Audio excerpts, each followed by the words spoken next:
1580. Are you ready to be a part of the conversation that will help shape our nation's future? Get ready to join us for the Left Coast Forum, Saturday, October 25th at LA Trade Tech, where progressive voices will come together to tackle the issues that matter most to working families across Los Angeles and beyond. From economic justice to climate action, from healthcare to housing, we're bringing together the brightest minds and most passionate advocates for real solutions and real change. With workshops, 2 major keynote addresses, and a closing reception with great music and good food. It's the Left Coast Forum, where your voice matters and your ideas take action. Saturday, October 25th at LA Trade Tech. Brought to you by KBLA Talk 1580 and the LA Progressive. The future won't wait, and neither should you. Mark your calendar now to be there and be heard. Stay tuned to KBLA Talk 1580 for more details.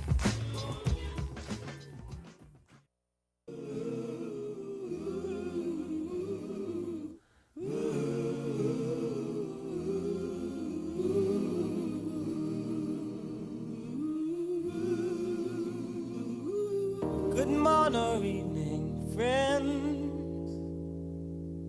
Here's your friendly announcer. I have serious news to pass on to everybody.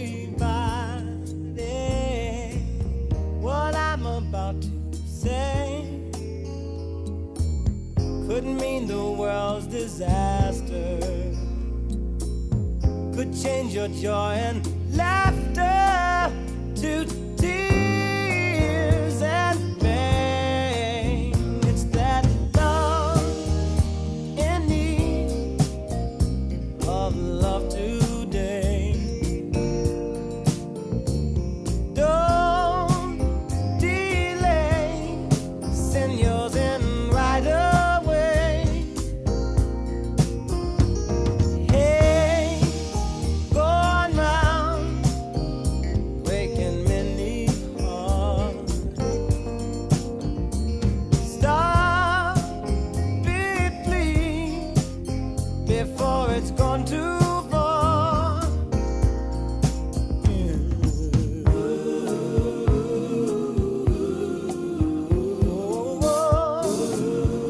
That's Stevie Wonder, and I am Tavis, Smiley, and no truer words have ever been uttered, especially on a day like today, that love is in need of love today for all the reasons we've been discussing and unpacking over these 3 hours of this program. We are now in the final hour, and I am delighted to have not one but 2 conversations in this hour. On the backside of this hour, we'll be joined by Kevol and Ria Graham, the husband and wife team behind Brooklyn's very popular Caribbean restaurant. It's called Kokomo. I laughed when I saw that because Kokomo is the town I grew up in. My family is listening right now in Kokomo, Indiana. But their restaurant's called Kokomo, and we'll talk about what it's like for 2 native New Yorkers to open a restaurant post 9/11. Today, of course, is the 24th anniversary commemoration of 9/11. Hard to imagine. It's been almost a quarter century since our country was hit in this way. And so we commenced this hour in conversation with a couple of guests. One of them we have on the line right now. Stevenson Tose Rigell was a student at the Emma E. Booker Elementary School on this day 24 years ago when, as you may recall if you were around then President George W. Bush was at this school reading a book to second grade students. And Stevenson was a student at that school. More expressly, Stevenson's mother was the principal of the school. 24 years a day when, as you'll recall from that video, George Bush was sitting there reading to these students, and Andrew Card, as I recall, one of his aides walked up to him and whispered something in his ear, and Bush just sort of froze for a second as he was being told about these attacks. Shortly thereafter, he was whisked away. They got him on Air Force One.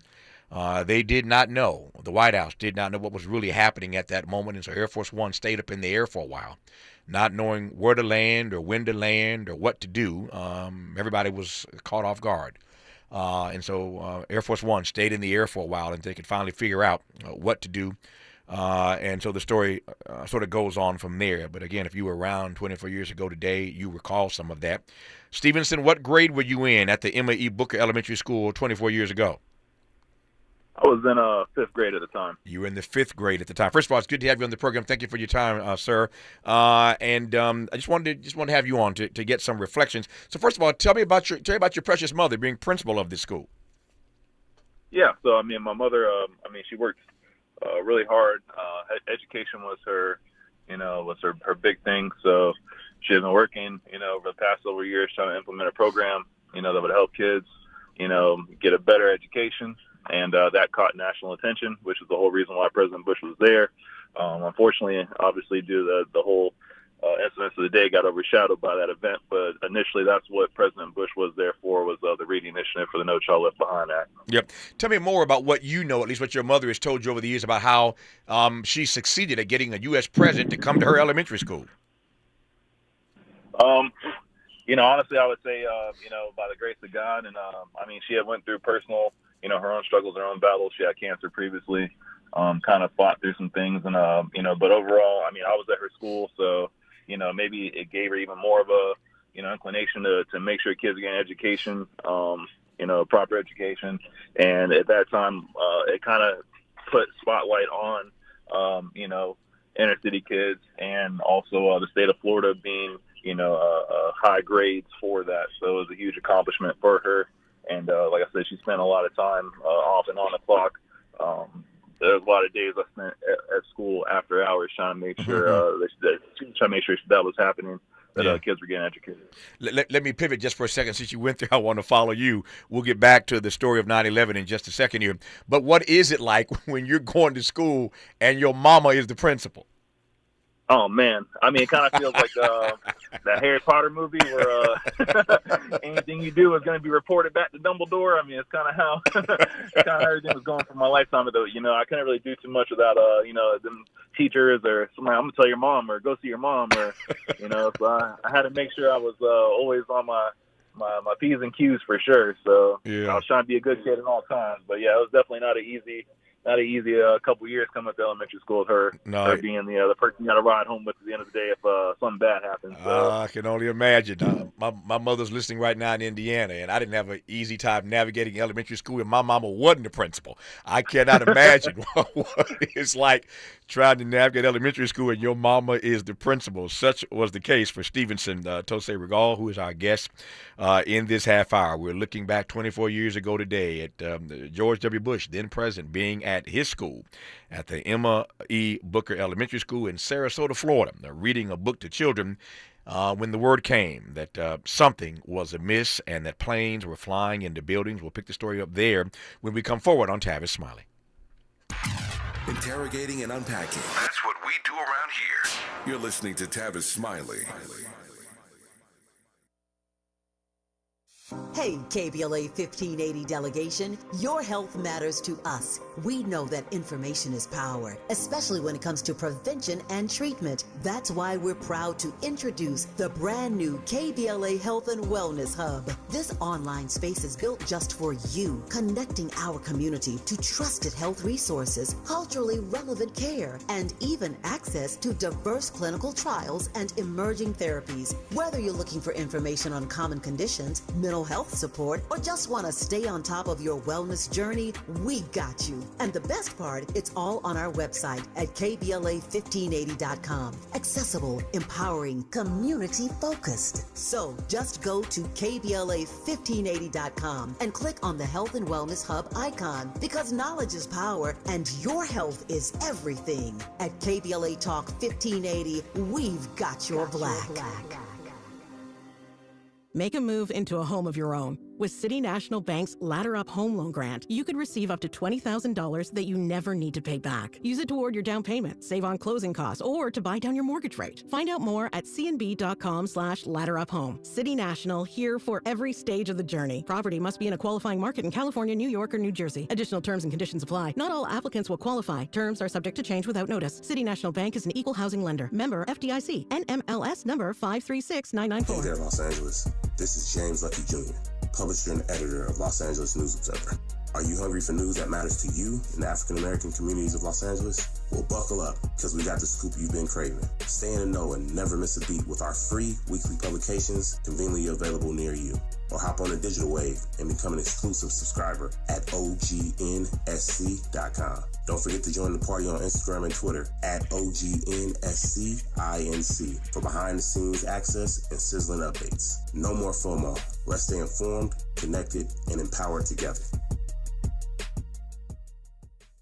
As a mom, comforting my family is what I do best. Vicks Vapor Stick provides soothing, non-medicated Vicks Vapors in an easy-to-apply stick, and it dries fast, so there's no mess. I use it to comfort myself and my family. Thanks, Mom. Vicks Vapo Stick, soothing comfort for the whole family. And try Vicks Vapo Shower Max for steamy Vicks Vapors when you need more comfort for yourself. Use as directed. Hey, listen to this. All I needed was a new starter. Got a great deal on eBay. Did it myself. Yeah, that's cool. But how about the soft purr of an upgraded exhaust when it fits just right? For me, it's the little things, like these new windshield wipers from eBay I installed. From small fixes to big upgrades, eBay has all the parts you need at prices you'll love. Guaranteed to fit every time. eBay. Things people love. Eligible items only. Exclusions apply. He's a paradigm pioneer and the top-rated African-American talk show host in the nation, according to Talkers Magazine. You're tapped in with Tavis Smiley right now. Tavis Smiley and Stevenson Tose Rigell, who is our guest in this half hour. He was a fifth-grade student at the Emma E. Booker Elementary School 24 years ago today when President George W. Bush was reading a book to students at the school, and his aide comes in, whispers in his ear that something is dreadfully wrong in our country, that planes are being flown into buildings.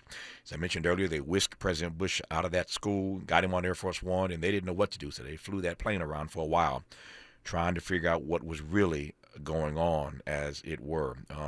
Turns out that Stevenson's mother was the principal of the school, Emma E. Booker Elementary at that time. God rest her soul. She passed away in 2007, but I'm delighted to have her son, Stevenson, on this program to share his memories from that day.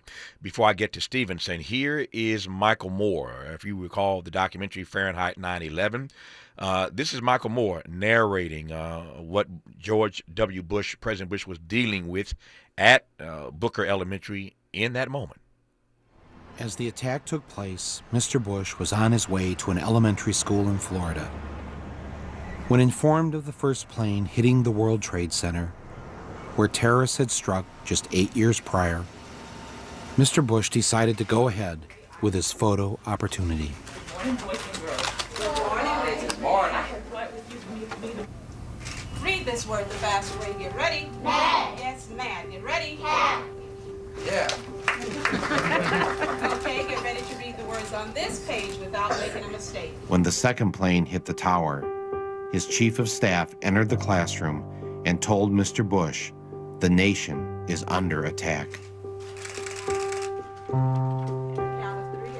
Not knowing what to do, with no one telling him what to do, and no Secret Service rushing in to take him to safety, Mr. Bush just sat there and continued to read My Pet Goat with the children.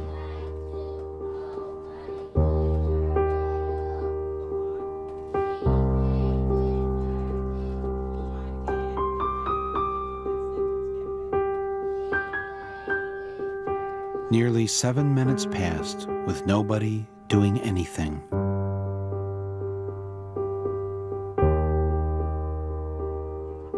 As Bush sat in that Florida classroom, was he wondering if maybe he should have shown up to work more often?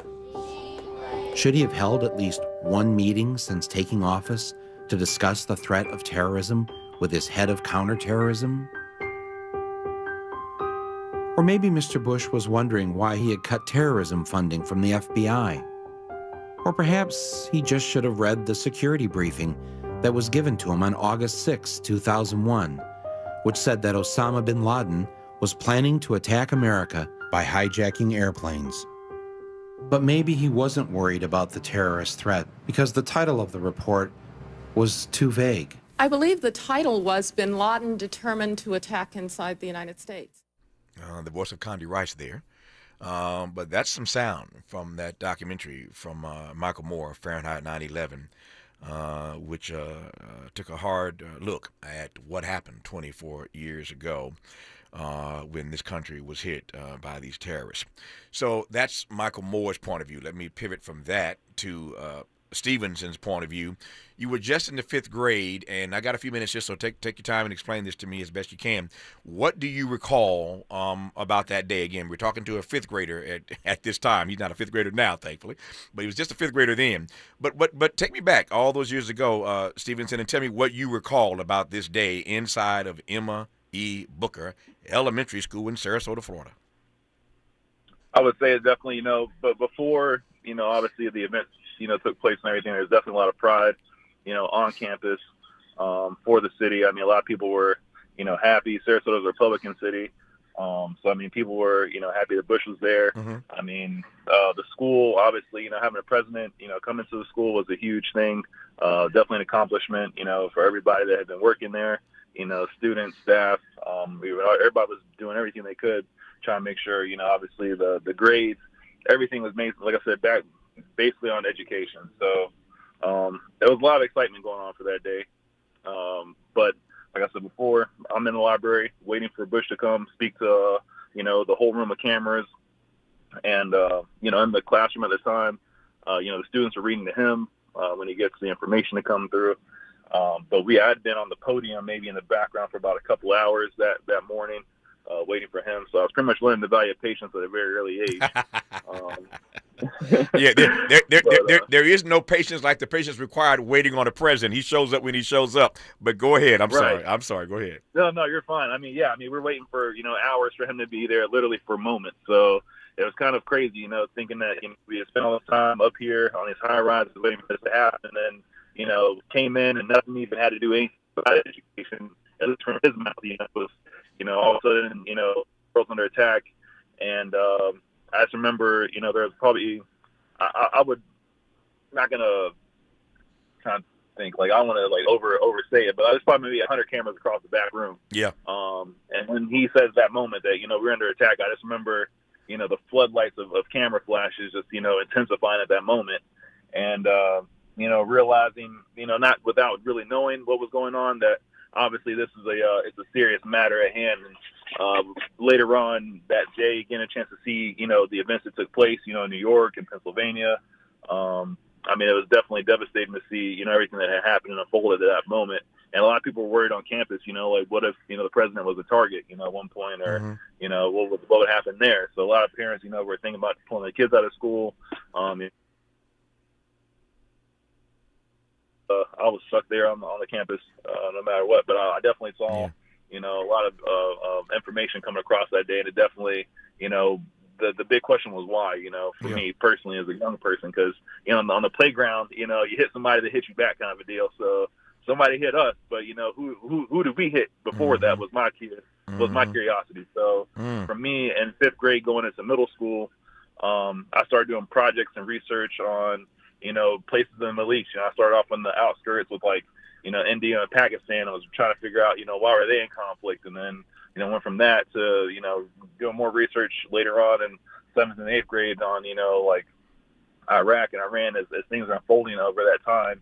And just trying to figure out more of why, that event took place and just really trying to wrap my mind around, world events and current events. So honestly, ever since that time, in my life, I've really been, I've tried to be as much involved or at least knowing about, what's going on around the world, because, things that happen on the other side of the world can definitely affect you here at home. Yeah. And, learning that, Bin Laden back in the day, Russia, and, it was a whole bunch of stuff going on over there.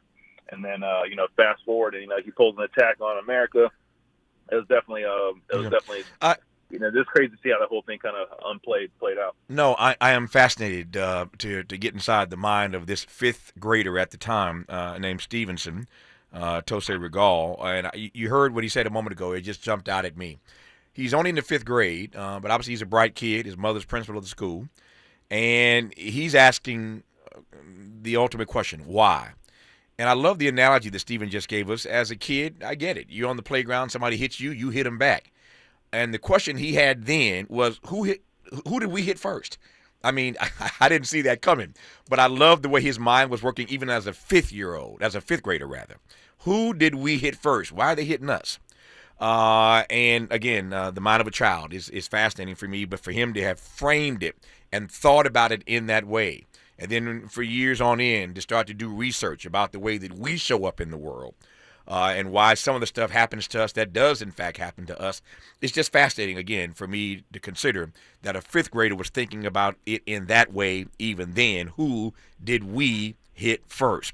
Let me pivot right quick to your mother, and then I'll come back. What do you recall all those years ago about how your mother, as principal, was processing George W. Bush coming to her school and then being forced to make this announcement in front of all of those cameras in that library? This is her school. What do you recall about how your mother navigated and processed that historic moment? Yeah, so as much as I know from her perspective, I mean, her day, it was supposed to be, initially a round of like a tour of the campus almost with Bush. So he was supposed to go to numerous classrooms. He's supposed to hang out on campus for quite some time. Mm-hmm. Obviously, when the first plane came through, she wrote a book, and I got it republished on a second edition not long ago. But she talks about how she's supposed to have a moment with him, and they're together. And then she's supposed to escort him to the next classrooms. And, they saw that there was a TV in the room and that, stuff that occurred, obviously, in New York and other places. So, I mean, for her, obviously, feeling like, you had worked hard to get this accomplishment for education, like I said before, overshadowed by a greater event, a greater, action at play that, was outside our control. I mean, honestly, 24 years ago, had he done, just the education and left, this would never be a thing. Going forward, but the fact that it's surrounded by, something larger, I mean, it's still, it's created a whole, cataclysm event from that to this point now where it's, still relevant, where, everything that happened from back then is really pushing us forward to today as far as security goes, war goes, measurements of how we interact with other countries, how other countries are coming into our country as far as people. I mean, it's really changed the game across the board for everything. But I mean, for her perspective at that time, it was definitely a prideful moment. Like I said, she personally, I don't talk about it much, but like I said, it was in her book. She personally had cancer a couple of years before that. So this is almost kind of like her getting a second chance at life, having, done what she did, came out of remission, and, obviously got this opportunity to have Bush come to her school. So it was definitely a joyous moment. Yeah. But like I said, it was just unfortunate that bigger events took place at that time. Yeah. Speaking of bigger events, let me just pause for a second. There is more breaking news, which seems to be the case of late these days. We spent a good part of this program today talking about the murder of Charlie Kirk yesterday and all the reverberations from that, and those reverberations will continue. Now, we also mentioned earlier in our program today a couple of times that there are a number of HBCUs from Alabama A&M to Spelman to Hampton. I ran the list earlier. Virginia State, of all these black colleges, Bethune-Cookman, that are now on lockdown, literally as we speak, for threats, political threats aimed at these HBCUs. Now comes word that there is police activity in Washington at the Democratic National Committee headquarters. Police are responding to an incident. Staff have been asked to remain clear of the DNC. But apparently there is some kind of threat. Something happened at the Democratic National Committee headquarters in the nation's capital, not too far from Capitol Hill, not too far from 1600 Pennsylvania Avenue, the White House. But there is some activity happening at the DNC right now at their headquarters, and they have been asked to stay in place or to stay away from that particular locale. So this nonsense continues. And so now the DNC, the headquarters at least, is under threat. That breaking news just now that I'm sharing with you, and that's really all I know at this hour. But I want to get that to you sort of right away. It's just par for the course. Par for the course when you consider all that we have discussed in this 3-hour program today. I've got 2.5 minutes left. Let me turn back to Stevenson Tose Rigell about being inside the library at the Emma E. Booker Elementary School 24 years ago today when word came to President W. Bush that we were under attack. Your classmates, give me a sense of, you mentioned their parents. parents, some of them were thinking about putting their kids out of the school, not knowing if President Bush, in fact, had been a target. But what do you recall about your friends and the conversations you had with your friends around that time about what had transpired at your school? I mean, we were all really just, for the most part, shocked. Yeah. Shocked that, we're getting a chance to meet a president, and then also shocked that, at the same time we were trying to meet a president, also we're having, the country's under attack, and that was kind of a devastating thing for a lot of us. I mean, definitely, I think in that moment, everybody kind of stayed calm. I mean, I would say even though we're fifth graders, and even respectfully to Ms. Daniels' class, I mean, even though those kids were a little bit younger, they also, held their composure and, did really well that day too. But yeah, I definitely think there's a lot of confusion going on as far as why, like I said before, what was going on and why that happened. But yeah, there was a little bit of fear as far as would we be a target?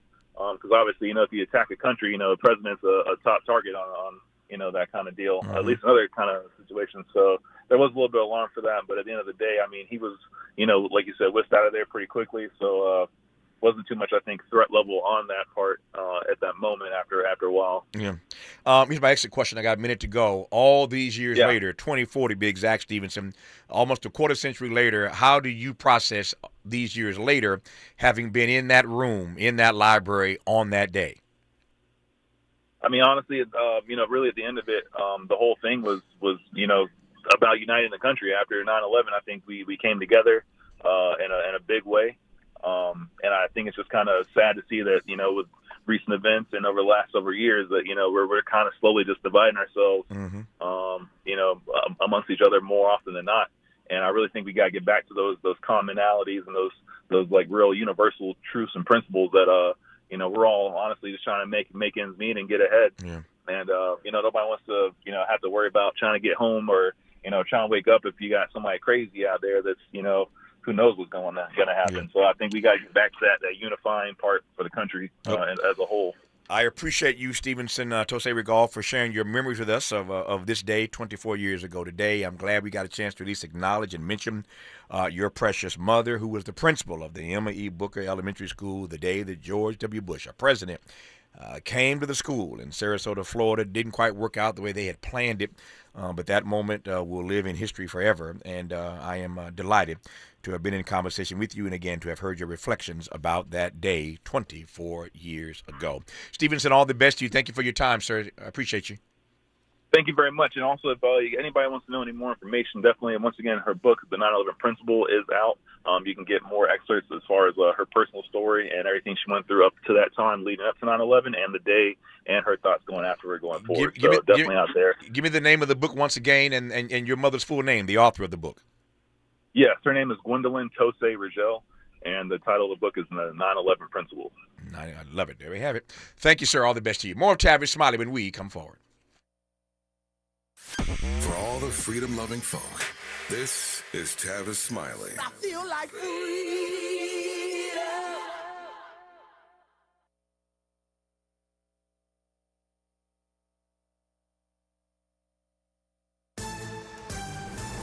I'm Bree Wood with BIN News Now. The FBI is still searching for the gunman who killed conservative Speaker Charlie Kirk. Former agent Stuart Kaplan says public figures may need to avoid open-air events. If you are a public figure today and you're going about your business in public, you have to then consider everything is on the table at this point. Investigators are currently reviewing security footage.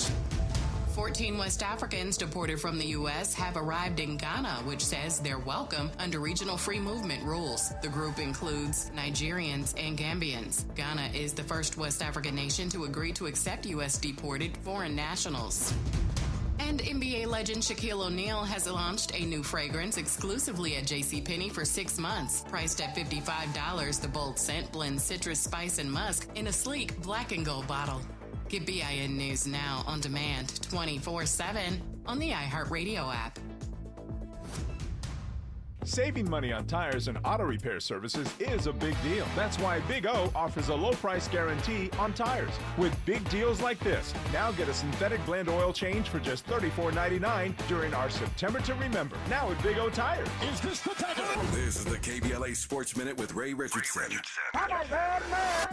The Dodgers won their 4th straight and increased their lead to 3 games over San Diego in the NL West. Mookie Betts highlighted a 9-0 win over Colorado with a grand slam, the 7th in his career. Betts was 4 for 5 at the plate with 5 RBIs. The Dodgers are off today. They start a 3-game series at San Francisco Friday night. The Angels beat Minnesota 4-3. The Angels are 69-77 with 16 games left in the regular season. They are still in contention for one of the 3 wildcard spots in the American League playoffs. More troubling news for the UCLA football program. Backup quarterback Pierce Clarkson was arrested on suspicion of felony assault with a deadly weapon. LAPD said the weapon was not a gun. Clarkson posted a $30,000 bail. A court hearing is set for October 3rd. Clarkson has been suspended from the team pending the outcome of his case. No debates, no speculation, just the info you need. That's your KBLA Sports Minute. I'm Ray Richardson. More news, opinions, and conversation when we come forward on KBLA Talk 1580. We've got a lot to talk about. I'm Reverend Gerald, the life coach. Is someone you love struggling with addiction and mental illness? Is improving your family's health important? Want to leave a legacy that your family can grow? Are you ready to enhance your perception of life experiences? Then wake up weekends at 7 a.m. with Urban Family Focus and get the wisdom, opportunity, resources, and motivation to live your best life. Join the conversation on Urban Family Focus Saturday and Sunday at 7 a.m. Unapologetically progressive. KBLA Talk 1580. We've got your black.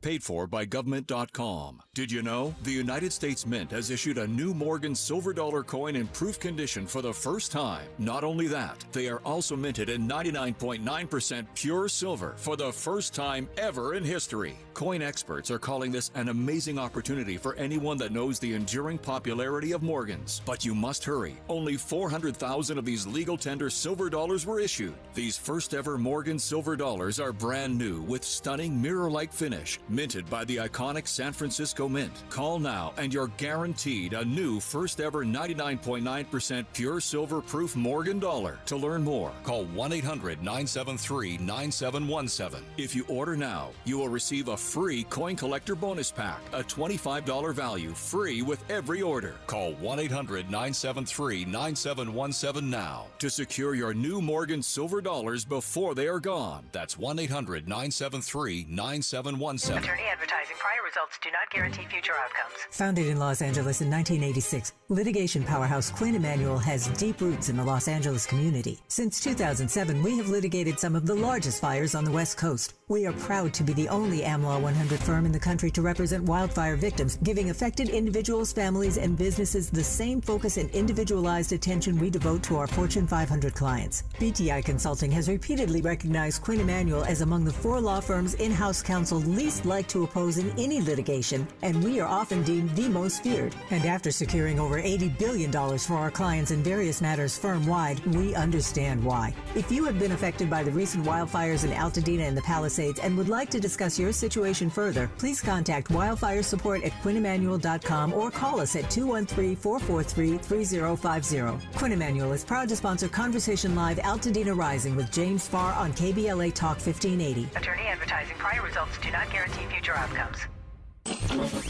Freedom is an endless meeting. So let's get back to it with Tavis Smiley.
I always love that track, and any excuse to play a song about New York, I'll take it. We closed our show. It's been a rough show today. So much news we've tried to cover in these 3 hours, from the murder of Charlie Kirk to Kamala Harris's book, and all the breaking news today about these HBCUs, sadly, that are on lockdown. It's been a rough day, and so we're going to pivot here in the last half hour of this program to something totally different. I am pleased to be joined now by Kevol Graham and Ria Graham, the husband and wife team behind Brooklyn's very popular Caribbean restaurant called Kokomo. And lots changed in New York over the years. We were talking, of course, a moment ago about 9/11. So this is the 24th commemoration of 9/11. Then, of course, the pandemic hit New York pretty hard. I've been to New York a number of times, of course, since the pandemic, and certainly many times after 9/11. And even I, as an outsider, have noticed the ways in which the city has changed. But not so much that there aren't black folk who are still bringing businesses, celebrated businesses, online, including, again, the very popular Caribbean restaurant called Kokomo. The other reason why I'm fascinated by what they have done is because some of you know that I grew up in a place called Kokomo. So my family is listening to this program right now in Kokomo. I'm sure getting a kick out of the fact that the restaurant is called Kokomo. Somebody, Mr. or Mrs. Graham, somebody tell me how Kokomo became the name of the restaurant. How you doing? How you doing? The name of the restaurant for us means it means love, and it represents just bringing Caribbean culture, Caribbean people, and Caribbean cuisine together. So Kokomo just means love of people, love of food, love of everybody, just the way to bring people together. Yep, I received that. I'm going to add that to my explanation when people ask me, what's Kokomo like? And what was it like growing up in Kokomo? I said, well, Kokomo is about love of people, love of food, love of culture. Well, it is. Yeah. No, when you think about the song, yeah, it's all about love. No, if it is, it is. I love that. I received that. So tell me, Mrs. Graham, tell me about Kokomo. Tell me about the restaurant. Yeah, so it's really a melting pot of the Caribbean, because I know typically when people think about Caribbean food, they go straight to Jamaica, which is understandable. They have definitely taken over when it comes to the culinary scene in New York and probably throughout the whole entire US. But when you actually get down to the nitty-gritty of what the Caribbean is and what it means, it's so many different cultures that are a melting pot, and our love language is food, which then goes back to why we also named Kokomo, because we felt like it meant love. So we really wanted to touch on a lot of different areas within the Caribbean culture and diaspora in order to shine light and show love to all the different facets that we have that make us Caribbean people. So you won't come and just see oxtail and jerk chicken. You're going to taste something probably never tasted or seen before, because we're really trying to push the envelope when it comes to what it means to be Caribbean in America. So I'm glad you went there. Tell me then how that plays itself out with regard to the menu, with regard to the food. You made this reference quite accurately to all these brilliant cultures and influences. So it's not just oxtails. And again, everybody's talking about this restaurant in New York and beyond. And so we spent a few minutes again just telling you about Kokomo if you're ever in New York City, or when you're next in New York City, or if you're in New York right now listening to me and you've not tried the food at Kokomo. Again, it's all the rage. So how does that play itself out in the food, the menu? Yeah, so we use our food, like Rhea said, just to like connect and bring people together, and we love that because it's a way to tell a story, of our origin and where people are coming from. A lot of times we have so much in common, it's all relatable through food. So we use the menu to tie in, food from Haiti, food from DR, food from Venezuela, Trinidad, excuse me, Trinidad and Jamaica, and just kind of tap into the influences that are coming from the Asian Caribbean influence, the French Caribbean influence, and just tying that into the authentic, recipes and things that we've grown up on, as we were growing up as kids with our, our grandmother's recipes and things like that. But now just elevating the food and plating it and putting things together differently in a unique way that's elevating Caribbean food.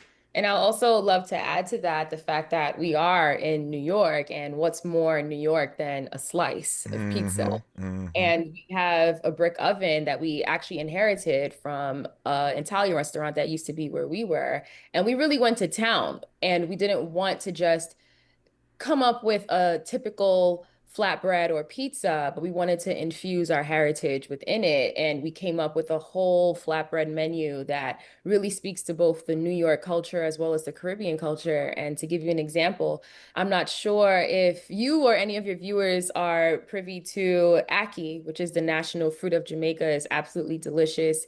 And we put that on the flatbread along with some sauteed shrimp. Kev is the chef here, so you should definitely jump in and help me explain what it is. Ackee is sauteed shrimp. It's Scotch bonnet cilantro, and it's a beautiful dish. It's basically just things that I grew up eating, or we grew up eating as kids. And we were like, how can we give this and serve this to people in a different way that's gonna feel like, oh, this is new. I like this.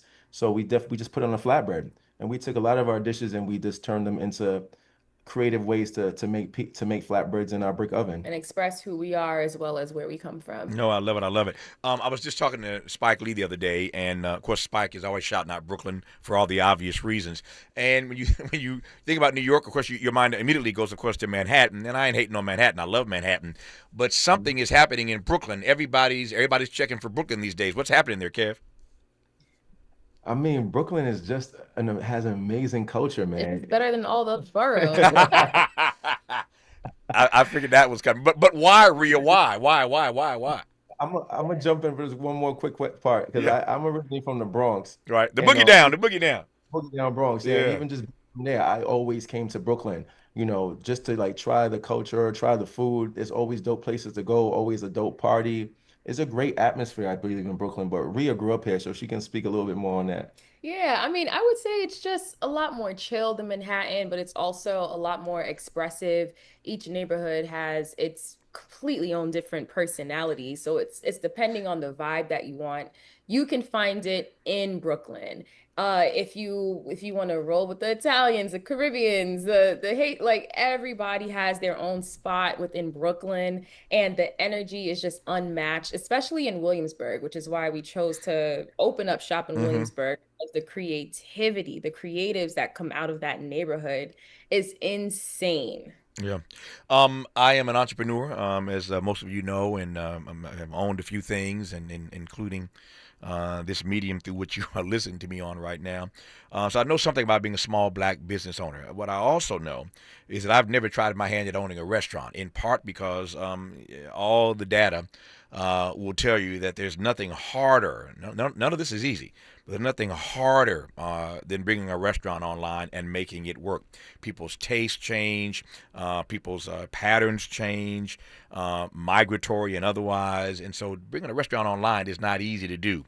It certainly is not easy to do in a market where there's so many other restaurants to choose from, like the city of New York and all those boroughs that Ria was talking about a moment ago. And yet this husband and wife team brought online Kokomo, and it appears to be thriving. How so? We'll talk about that part when we come forward on Tavis Smiley. From the Leimert Park with love, this is Tavis Smiley. With a KBLA Talk 1580 editorial, I'm Dr. Nicordelai Corte. Let's preserve black land stories before they're lost forever. I want to personally invite you to be a part of something historic. As journalist in residence for the Black Land Lost Narrative Archive Project, I've joined forces with powerhouse attorney and social justice champion George Fothery, the man who helped make history by delivering justice to the Bruce family in Manhattan Beach, securing the first known return of land unjustly taken from black owners by a local government. That victory was monumental, but it was just the beginning. For generations, black families have acquired land through grit, faith, and determination, only to lose it through violence, legal loopholes, forced sales, and systematic racism. What's been taken goes far beyond dirt and deeds. It's the erasure of wealth, identity, and legacy. That's why we've launched the Black Land Lost Narrative Archive Project, a national effort to collect, protect, and preserve the stories of black land lost before they're buried, forgotten, or erased altogether. Because there's power in telling black stories, there is resistance in remembering, and there's justice in being seen and heard. This is where you come in. We're inviting you to be a part of this historic black narrative archive. If you or someone you know has experienced land loss, displacement, or forced property sales, your story deserves to be heard and remembered. Your story belongs in this archive. Your truth matters not just to your family, but to our collective future. Visit blacklandloss.org today. Fill out our simple intake form and add your voice to the National Archive of Remembrance, Resilience, and Reckoning. Let's make these stories live on, not in whispers, but on the record. With a KBLA Talk 1580 editorial, I'm Dr. Nicolai Corte, and as always, we welcome your feedback. We asked seniors how to prevent Medicare scams. My best advice, if you get a phone call, do not talk to the person. These people are well trained. Don't talk to them. They don't know me. They're just trying to scam me. Don't be fooled. Hang up. Just hang up. Never give out your Medicare number. They're going to get your number to put in a false claim. If I get a call from someone, I don't pick up the phone, and should I pick up the phone and they ask for information, then I hang up. How do you detect Medicare fraud? Just like I check my credit card statements, I check my Medicare statements monthly. Scammers can get a hold of your number, order medical devices through your account, and you're not even going to know about it if you don't look at your statement. Check your statement every month. If you get your statement and you see something that you know you did not have done, you report it. Call your Senior Medicare Patrol.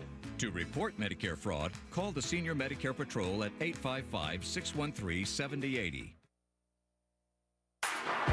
Less monologue, more dialogue. Tavis Smiley continues right now.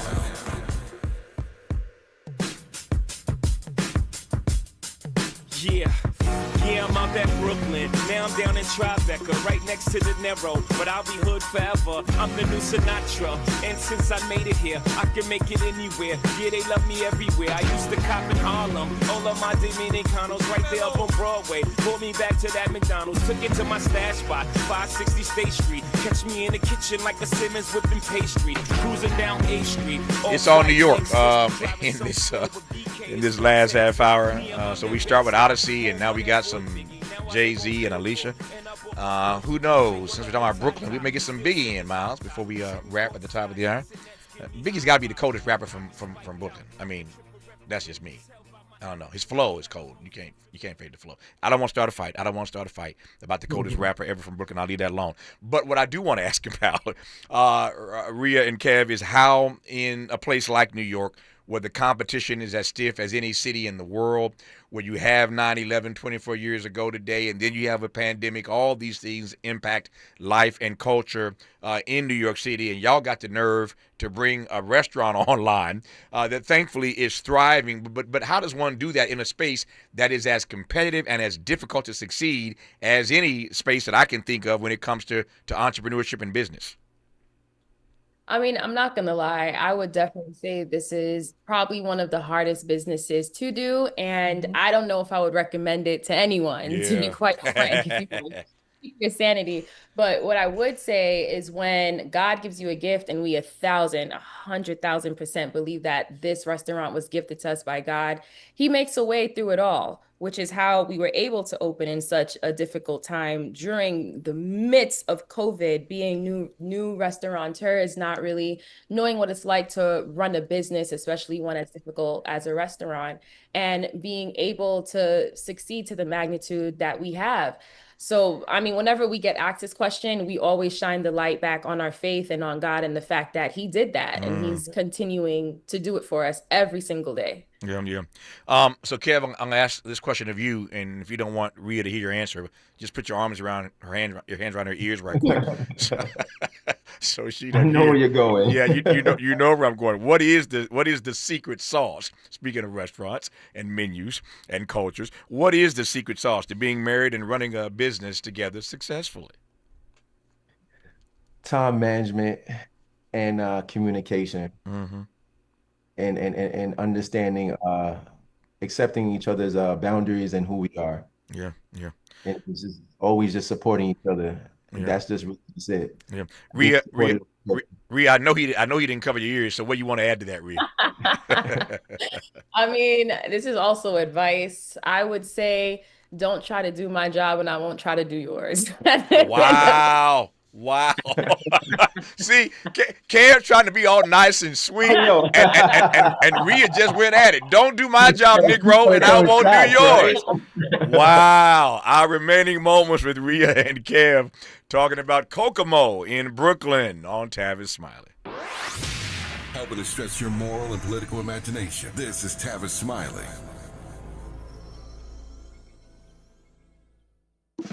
Are you ready to be a part of the conversation that will help shape our nation's future? Get ready to join us for the Left Coast Forum, Saturday, October 25th at LA Trade Tech, where progressive voices will come together to tackle the issues that matter most to working families across Los Angeles and beyond. From economic justice to climate action, from healthcare to housing, we're bringing together the brightest minds and most passionate advocates for real solutions and real change. With workshops, 2 major keynote addresses, and a closing reception with great music and good food. It's the Left Coast Forum, where your voice matters and your ideas take action. Saturday, October 25th at LA Trade Tech. Brought to you by KBLA Talk 1580 and the LA Progressive. The future won't wait, and neither should you. Mark your calendar now to be there and be heard. Stay tuned to KBLA Talk 1580 for more details. It's never too early to start talking about money in realistic ways with your kids. JP Morgan Chase navigates how to educate your kids now about creating long-lasting, healthy money habits. Whether your kids are in elementary school, high school, or college, now is a great time to start a conversation about ways to create healthy money habits as they grow, ultimately benefiting their financial future. Talking about money in a realistic way to support your kids' lifestyle and dreams, your first banking account geared towards high school or college. It's never too early. Explaining the basics, what you earn and what you spend, building financial confidence starts with getting organized. Learning and practicing vital money skills now will stay with them for life. Tools they will have to stay on top of their finances and achieve their goals. This segment is sponsored by JP Morgan Chase. If you're like me, 60 and retired, making ends meet, especially here at the supermarket and drugstore, is tough. I'm so blessed to have found benefitscheckup.org. It's a free and confidential website from the National Council on Aging that connected me to $1,200 a year in programs that help pay for food, medicine, utilities, and more. Maybe it can help you. benefitscheckup.org. You know where you want to go in life, and City National Bank can help. City National knows the dedication it takes to build your vision for the future into a reality, and our team is here for you. We have a wide range of options to help, from personal savings accounts to interest-bearing money market savings accounts and more, all designed to help you get where you want to go. City National, here for every stage of the journey. Learn more at cnb.com. City National Bank is a subsidiary of Royal Bank of Canada, member FDIC. More honesty than you can handle. More empowerment than you can imagine. You're tuned in to Tavis Smiley. Come on. Hot, sicker than your average. Pop a twist cabbage off instinct. Don't think, stink pink gators. My Detroit players. Tim's for my hooligans in Brooklyn. That's dead right. If the head right, Biggie there, air night. Papa been smooth since days of under rules. Never lose, never choose to. Bruce Cruz who? Do something to us. Talk, go through us. I said earlier I didn't want to start a fight about the coldest rapper ever from Brooklyn, but Biggie is on my top 5 of the coldest flow ever. I'll leave that alone. And while we let Biggie ride out the rest of this conversation. All right, Ria, I'm going to ask you first. The answers may be different, so since I want to give both of y'all a chance to sound off, I'll start with Ria. So it's my first time coming to Kokomo in Brooklyn, and you suggest that I have what for appetizer, encore, appetizer, my entree, and my dessert. Give me your choices. And I'll let Kev close with his choices. What am I trying on my very first time to Kokomo in Brooklyn? For sure, the number one appetizer for me, because it's from my country, would be the curry crab gyoza. I think it's absolutely delicious. For entree, I would have to go with that one is so tough. The entree. Tell them what the I curry don't. crab gyoza is and why it's from your country. Tell them what it is. Okay. Well, Tell them what it is. Trinidad's national dish is curry crab and dumpling, but it's typically like a thick boiled dumpling with big heaps of curry crab, and it's very difficult to eat, but super delicious. So what we did was take an Asian influence, because we have a lot of Asian influence throughout all of the Caribbean, and we made it into an Asian style dumpling. So we took the best of both worlds. It's very simple to eat, and you get all the flavors that you would get from the traditional dish. All right, give me a quick entree, Ria. Okay, quick entree. Man, I'm gonna have to go with the chicken. All right. just like a black person, going with the chicken. I ain't mad at you. Dessert, bread pudding, hands down. And you said, what's my dessert, Ria? What'd you say? What's the dessert? The rum bread pudding. All right, rum bread pudding. All right, that's Ria's menu. But Kev is the chef, so you see how I did that, Kev. I saved you for last since you are the chef. So give me my appetizer, my entree, and my dessert, sir. I can't leave the flatbread station out, so I'm giving you 2 appetizers. For starters, for the to share, you got to get a rasta pasta flatbread. That's penne pasta, jerk Alfredo sauce. You get that with chicken or shrimp. It's amazing. Nobody else in Brooklyn or anywhere in the world has a rasta pasta flatbread, right? For second appetizer, I have to go with the ackee and saltfish shumai. And as you know, ackee is one of the traditional dishes of Jamaica. You get that ackee and saltfish shumai. It's wrapped in a wonton wrapping. It's delicious. It's also a spin on Asian cuisine, and no one else has that. And then also for dinner, I would go with the exo noodles or the udon noodles, which is a spicy fish broth. It's delicious with calamari and shrimp, and it's amazing. You will love that. And then for dessert, I'm definitely going with the bread pudding. It's served hot with vanilla cremole, dehydrated raspberry dust, raisin puree, rum, and it's amazing. That bread pudding must be all that, because they both chose the bread pudding. So when I get to Kokomo, not my Kokomo, their Kokomo in Brooklyn, I know what to order. We wanted to close this program after a tough day of talking about 9/11, 24 years later. Close on a positive note for the city of New York. The city's so nice, they named it twice. If you're in New York City, wherever there, and you're anywhere near Brooklyn, get to Brooklyn and check out Kokomo. We thank Kevin and Ria for bringing this online, and we thank you both for the conversation. All the best to you. Thank you for your time. Thank you, Tavis. Good to have you